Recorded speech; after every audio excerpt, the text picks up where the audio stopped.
Hi creative friends, this is Soraya and thank you so much for being here. So I decided to just dive into this beautiful spread by Connie Solera, and this is my Painting the Feminine art journal. And Connie made this art journal for this very purpose. Now I have a whole bunch of videos. If you go under my playlist section, there is a Painting the Feminine folder, and I have worked on quite a few of these spreads on my channel. But what I decided to do today is because I'm trying to push myself and I want to learn something new from every spread that I do. So I set different intentions for myself. And let me just start at the onset by saying that you absolutely do not have to purchase this particular book. I had a few people mention that it is kind of pricey, and it is. That being said, I personally, like, it's totally worth it for me. And I was actually thinking of that when I complete working in this particular journal, I was just going to buy another one of this exact same book, but set different parameters. Because Connie did make this book for this express purpose of us working over top of it and incorporating her art into ours. And we can set the intention for every page.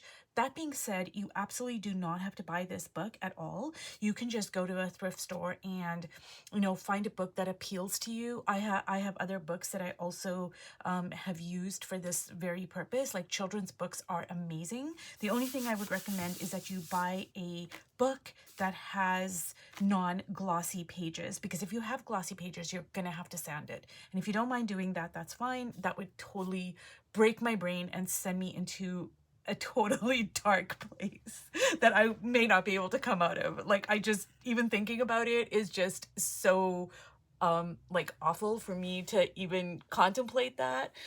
But yeah, that's just me. So anyways, what I want to do for this particular spread is I want to keep a lot of Connie's work. Like, I want to keep this for sure, this figure. I want to incorporate this figure into my work, but I also want to retain a lot of her work, whereas say, like, most of the other spreads, see, like, even though this is like a little bit different than my normal work, you can see that, you know, this is not Connie's work.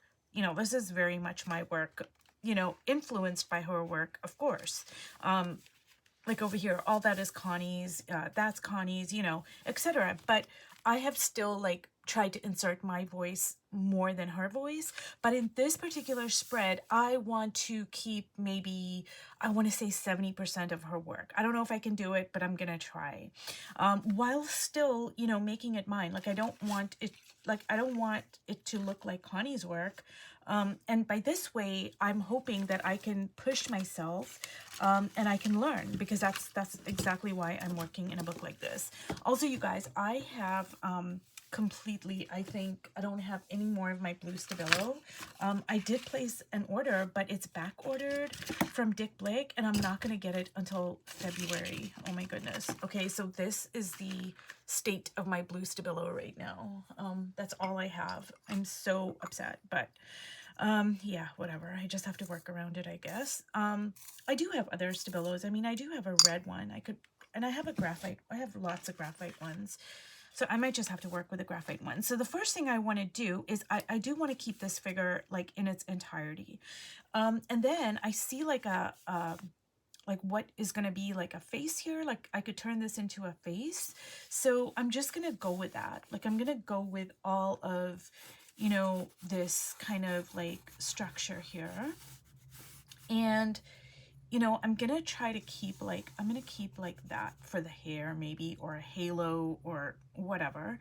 And I'm also going to keep that part. So I'm hoping that, I'm trying to think here. I'm trying to like resolve the issue of like, how do I keep 70% of Connie's work while still, you know, like making it mine. It still has to have my voice in it, you know. So that's kind of a difficult thing. So let me just say, you guys, that when somebody has a really strong visual language, you're really gonna pick up on it. Like, you may not oh, sorry for this noise here. You may not like say it to yourself, like, hey, that person has a really strong visual language, but somewhere you're gonna kind of pick up on the fact that this person, you know, you might use other words, but what it really comes down to is that person has a really strong visual language, and Connie has an extremely strong visual language. So in order to work in a book like this and, you know, insert your voice, keep some of her stuff, and Connie says that you're collaborating with the artist when you work like this. You're gonna need to develop a strong visual language, because if you're going to work in a book like, I'm gonna use this as an example, but it could be any book you choose. And if there's a strong visual language already on the page, what is going to happen is either you're gonna rise to meet the occasion and you're gonna have to get strong in developing your visual language, or your work is just gonna get lost. So even if you paint on it, the other person, you know, their voice is going to be like overtake yours. Or you're going to end up covering like 90% of their work. And that's kind of how I started actually working in this book. I wasn't like very confident about, you know, meeting Connie on the page here. I wasn't like as confident as I am now, because, you know, I've worked through a lot of the pages, and I will do a flip through. I did do a flip through of like 25 pages, but then I worked through a lot of, like, you know, I worked through other pages as well. But anyways, in the beginning, I inserted like, now this was, to be fair, this was just a blank white space. But even in the first pages, like you know, I covered up a lot of her work. It was like mostly, yeah, I was influenced by her work, but now I'm starting to kind of go, hey, I want to retain more of her work, and then I need to up my game, because, you know, I'm gonna have a strong visual language to stabilize my voice so it doesn't get lost. I hope I'm making sense, you guys. I hope I'm explaining this all, you know, I'm not being too confusing here. So I'm gonna like keep this in its entirety. I think I'm gonna keep this part, like all of this is Connie's. So I think I'm gonna keep that. And I don't know what I'm gonna do with all of this here. Let me see.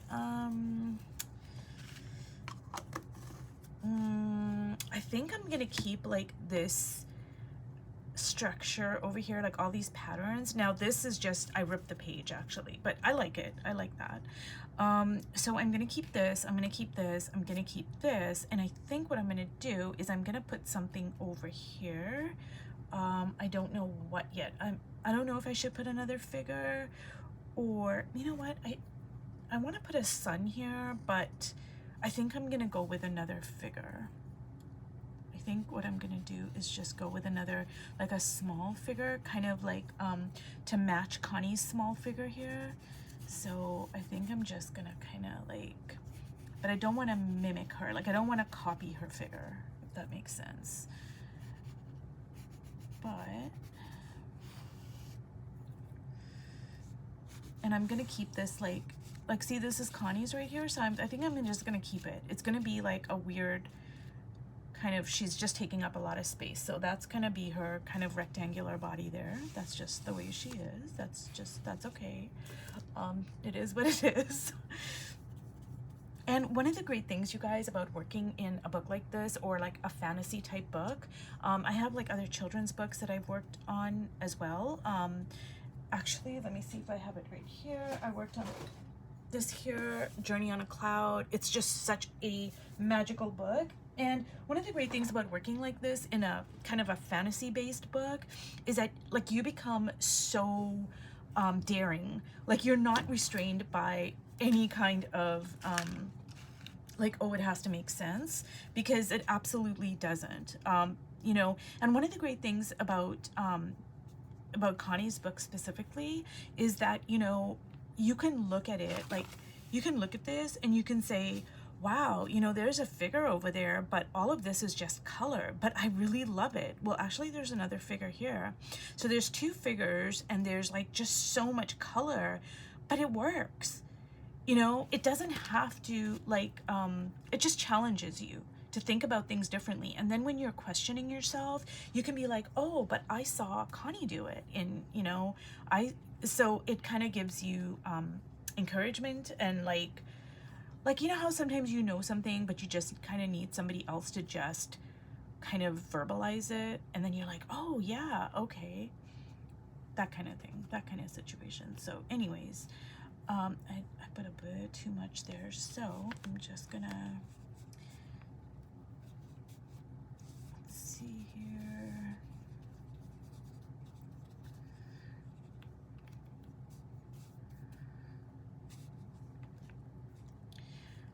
Okay.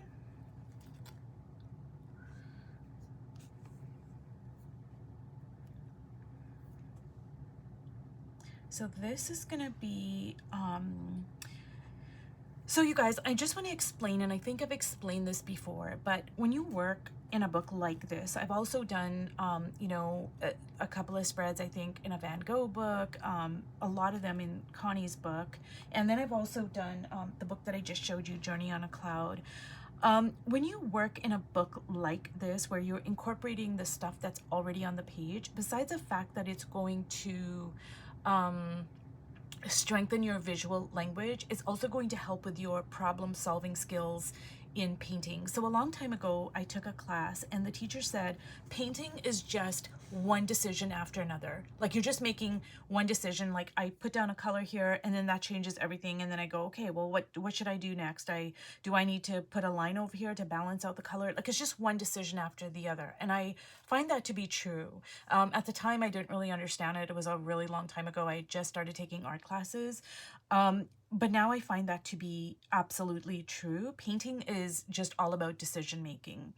But the thing is, when you're working in a spread like this, where you're incorporating somebody else's visual language into your own, you are working with a visual language that is not your own, but you're having to problem solve.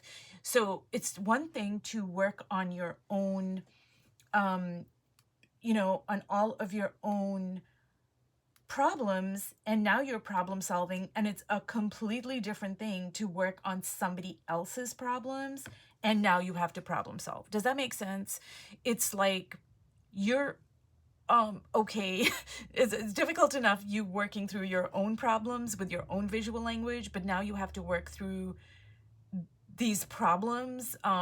I shouldn't say they're problems, but you have to come up with solutions. As I shouldn't use the word problems, but you understand what I'm saying. Like, I'm saying problems in the sense of, like, you know, a mathematical equation. Like, it's a problem, you need to solve it. So that's what I mean. I don't mean it's a problem like it's a negative thing. But you're having to solve a, you know, a situation that is like not your visual language, and that becomes a lot more challenging. But let me tell you guys, like, you learn so much by working in this way. I cannot recommend it enough, and I never would have thought of it. It was Connie who actually, you know, when I took a class, or I follow her on Instagram or whatever, and she ended up using another book, and this Painting the Feminine is her working over top of another book. And then she published this so other artists could work in this way. So just absolutely brilliant. Just incredible. So anyways, I'm sorry for that big long song and dance, but anyways, I needed to explain that. So I'm really happy with this figure over here. I'm gonna keep that. I'm gonna keep this part, and I think I'm gonna keep this part.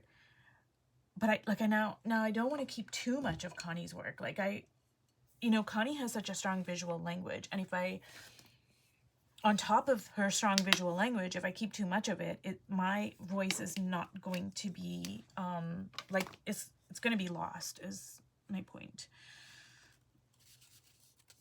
And I'm just going to cover up, like, some of it.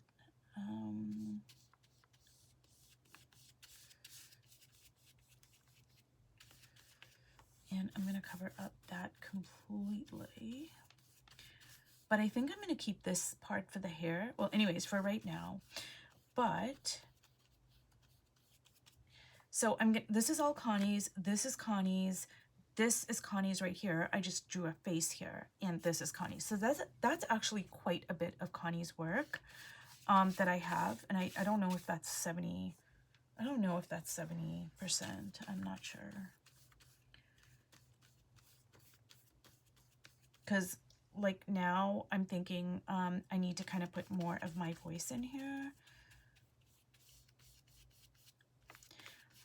Okay, you guys, so I'm gonna let this dry and I am going to think about like what do I want to do. And because I've been journaling in my studio log, I think what I'm gonna do is I'm gonna journal about this. I'm gonna like have a conversation with this. And this is what Connie said when I was in Oaxaca. You know, how we do it is we actually converse with our painting in our studio log. You can do it verbally as well. You can do it, but you can also write it down, and I write it down. I do both actually, but whatever I'm like expressing verbally, I'm also going to write it down. And I'm going to see like, okay, where does it want to go? What do I want to keep, etc. Anyways, you guys, if you've watched all the way to the end, thank you so much, and I will see you in my next video. Bye.